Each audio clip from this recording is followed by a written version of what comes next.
लेकिन कृष्ण भक्ति की उनकी ये यात्रा कब और कैसे प्रारंभ हुई और किस ऊंचाई तक पहुंची, इस बारे में जानने के लिए आइए हम उनके जीवन को खंगालते हैं। जाति पाति पूछे नहीं कोई, हरि को भजे सो हरि के होई। जगत गुरु रामानंदाचार्य स्वामी द्वारा रचित ये दो पंक्तियां हमारे धर्म की संपूर्ण व्याख्या कर देती है। ईश्वर की दृष्टि में जात पात धर्म संप्रदाय का कोई अर्थ नहीं है, वो तो सबसे प्रेम करते हैं। ये कथन कृष्ण के अनन्य भक्त कवि रस खान पर पूरी तरह चरितार्थ होता है।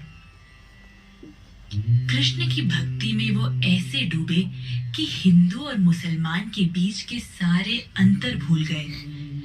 बोध और आलम के अलावा भारतेंदु हरिश्चंद्र ने जिन मुसलमान भक्तों के लिए कहा था कि इन मुसलमान हरिजनन पर कोटिन हिंदू वारिये, उनमें रसखान का नाम सर्वोपरि है। रसखान का असली नाम सैयद इब्राहिम था। इनका जन्म शाही परिवार के पठान कुल में हुआ था।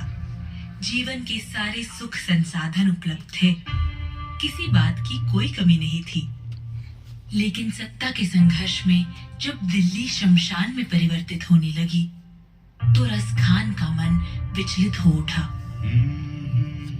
दिल्ली छोड़ वो वृंदावन चले आए और कृष्ण के प्रति ऐसे आसक्त हुए कि बस सदा के लिए यहीं के होकर रह गए।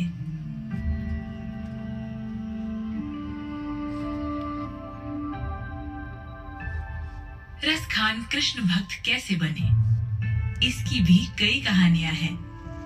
एक कहानी ये है कि रसखान ने कृष्ण की चर्चा सुनी और कौतूहलवश उनके दर्शन के अभिलाषी हो गए।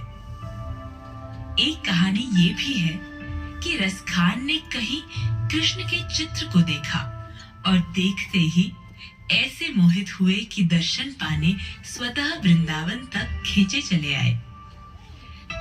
कृष्ण के दर्शन हेतु मंदिर गए, मगर मुसलमान वेशभूषा में होने के कारण मंदिर में प्रवेश नहीं मिला। दुखी हो गए। क्या करें, कुछ समझ में नहीं आ रहा था।